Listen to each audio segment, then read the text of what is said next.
የትኛውንም ጎራ ወይ የትኛውንም ግሩፕ ወክዬ ሳይሆን መጽሐፍ ቅዱስ ምንድነው የሚለውን ሀሳብ ለማውራት ነው። ለምን አንዱነት ነው ያለው።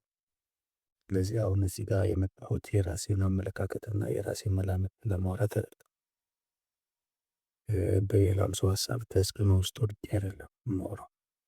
የሌላ ሰውን ሀሳብ አይደለም የማንጸባርቀው የመንፈስ ቅዱስን ልብ ነው። የእግዚአብሔር ቃል በትክክል የሚያስተምረውን ነገር መመልከት ስላለብን እና ኤፌሶን ላይ ያለውን ሀሳብ በማንሳት ነው ብዙ የባይብል የሚያስተምሩ ሰዎች በክፍል 2 ላይ በደንብ እናያለን። ሴሽኒስት ይባላል። ሴሽኒስት ምን ብለው ነው የሚያምኑት? ሐዋርያትና ነቢያት አገልግሎት ቤተክርስቲያንን ለመመስረት ጌታ የሰጣቸው ስጦታዎች ናቸው፣ ወደ ጸጋ ስጦታዎች ናቸው። አሁን ግን አያስፈልጉም ወይ ደግሞ መንቀሳቀስ፣ መስራት፣ አክቲቭ መሆን አቁመዋል። ስለዚህ አሁን ኦፕሬት የሚያደርጉት መጽሐፍ ቅዱስ ውስጥ ሶስቱ የጸጋ ስጦታዎች ናቸው ከአምስቱ ማለት ነው ብለው ነው የሚያምኑት። ይህንም ሀሳብ የሚያገኙት ኤፌሶን ምዕራፍ 2 ቁጥር 20 ላይ እንደዚህ ይላል፣ በሐዋርያትና በነቢያት መሰረት ላይ ታንጻችኋል። የማዕዘኑ ራስ ድንጋይ ክርስቶስ ኢየሱስ ነው። በእርሱም ሕንፃ ሁሉ እየተጋጠመ በጌታ ቅዱስ ቤተ መቅደስ እንዲሆን ያድጋል። በእርሱም እናንተ ደግሞ ለእግዚአብሔር መኖሪያ ለመሆን በመንፈስ አብራችሁ ትሰራላችሁ። አሁን መሰረቱ በሐዋርያትና በነቢያት ላይ ታንጿል። ከዛ በኋላ ደግሞ መንፈሳዊ ቤት ለመሆን ትሰራላችሁ። ስለዚህ ያላለቀ ነገር አለ ማለት ነው። መሰረት ብቻ ናቸው ደግሞ ብለን እንዳንደመድም እዛው ኤፌሶን ምዕራፍ 4 ላይ ደግሞ የሚናገረውን ነገር እንግዲህ በጌታ ስር የሆንኩ እኔ በተጠራችሁበት መጠራታችሁ እንደሚገባ ትመላለሱ ዘንድ እለምናችኋለሁ። በትህትና ሁሉና በየዋህነት በትዕግሥትም እርስ በርሳችሁ በፍቅር ታገሱ። በሰላም ማሰሪያ የመንፈስን አንድነት ለመጠበቅ ትጉ። በመጠራታችሁ ያላችሁ እዚህ ጋር በአንድ ተስፋ እንደተጠራችሁ አንድ አካልና አንድ መንፈስ፣ አንድ ጌታ፣ አንድ ሃይማኖት፣ አንዲትም ጥምቀት፣ ከሁሉ በላይ የሚሆን በሁሉም የሚሰራ በሁሉ የሚኖር አንድ አምላክ የሁሉም አባት አለ። ወደ 5-6 ነገሮች ይጠቅሳል። አንድ አንድ አንድ አንድ እያለ። ስለዚህ አማኝ ሁሉ ለአንድ ተስፋ ተጠርቷል።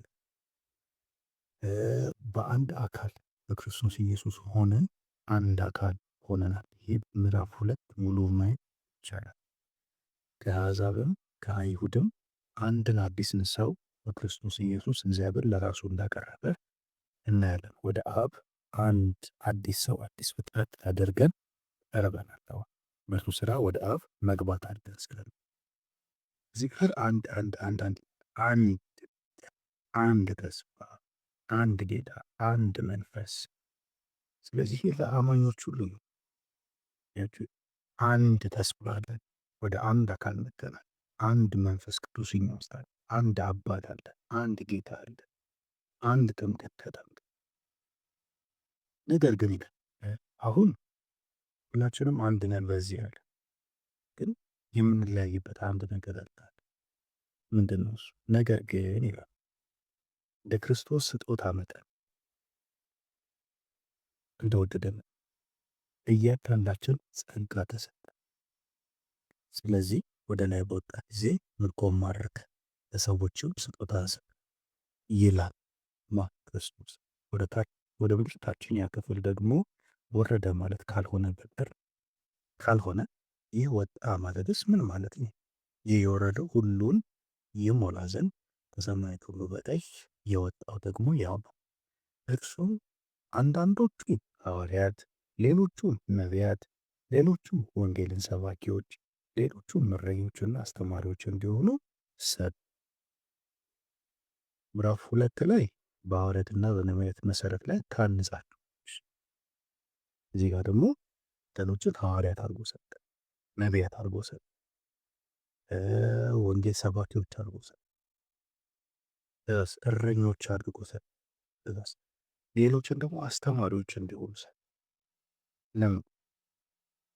ሁላችን እግዚአብሔርን ልጅ በማመንና በማወቅ እንደሚገኝ አንደኛ ከዛ ነገር ግን ብሎ እንደተነሳ እንዳነሳ ክርስቶስ ኢየሱስ የጸጋ መጠን ደግሞ እንደወደቀ መጣ። በመሞቱ ብቻ አይደለም፣ በመነሳቱ፣ በማድረጉ፣ በአብ ቀኝ በመቀመጡ እነዚህ ስጦታዎች ለሰዎች ሰጠ። አሁን አንድ ተስፋ ይዘን አንድ ጌታ አለ፣ በአንድ መንፈስ ተጠምቀን አንድ አባት አለ። ነገር ግን ለእያንዳንዳችን ደግሞ እንደ ክርስቶስ ኢየሱስ እንደወደደ መጠን ስጦታ ተሰጥቶናል። እነሱ ምን ምንድን ናቸው? እዚህ ጋ ያሉት ነው። ሐዋርያት፣ ነቢያት፣ ወንጌል ሰባኪዎች፣ አስተማሪዎች፣ እረኞች። 5 ስጦታዎች። ኦፊሶች የሚላሉ ኦፊስ የሚል የለም፣ ስጦታ ነው የሚለው። ስለዚህ ለእያንዳንዳችን የተሰጠን ጸጋ ስጦታ አለ። ለምን ተሰጠ? አሁን እሱን ነው ማየት ያለብን።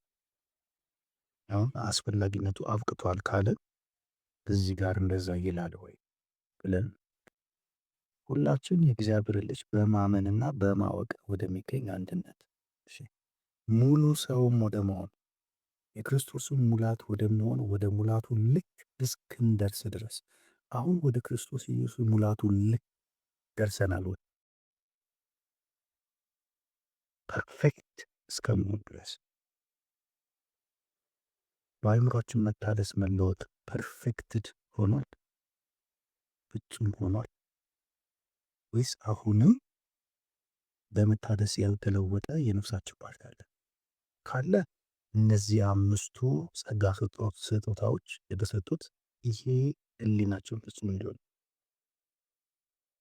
ሙሉ ሰው እስከ መሆን ድረስ በአእምሯችን መታደስ መለወጡ ሙሉ እስኪሆን ድረስ የተሰጡ ናቸው። ፐርፌክትድ እስኪሆን ድረስ ሙሉ ሰው ወደ መሆን ወደ ክርስቶስ ሙላት ወደሚሆን እስከ ሙላቱ ልክ እስክንደርስ ድረስ ቅዱሳንን ለአገልግሎት ለመስራት። ቅዱሳን አገልግሎት እንዴት ነው ማለት አቁመዋል ወይስ አለ? አሁንም አለ ካለ 5ቱም የጸጋ ስጦታዎች ግዴታ ናቸው። ቅዱሳንን ለአገልግሎት ምን ለማድረግ ለማዘጋጀት ለመስራት። አሁንም ቅዱሳን ለማገልገል የሚላኩ ከሆነ አሁንም አገልግሎት የሚባል ነገር ካለ አሁንም መንፈሳዊ አገልግሎት ካለ ቅዱሳን አሁንም በዚህ አገልግሎት ውስጥ እየተሳተፉ ከሆነ ለዚህ አገልግሎት ፍጹም የሚደረጉት በእነዚህ በ5ቱ ጸጋ ስጦታዎች ነው። እነዚህ 5ቱን የጸጋ ስጦታዎች የተሰጧቸው ሰዎች ኦፕሬት ሲያደርጉ ነው። እነዚህ 5ቱ የጸጋ ስጦታ የተሰጣቸው ሰዎች ኦፕሬት ሲያደርጉ ነው። የት? ቤተ ክርስቲያን በህብረት ውስጥ በመገናኘታቸው ውስጥ ኦፕሬት ሲያደርጉ፣ በክርስቶስ አካል ውስጥ ኦፕሬት ሲያደርጉ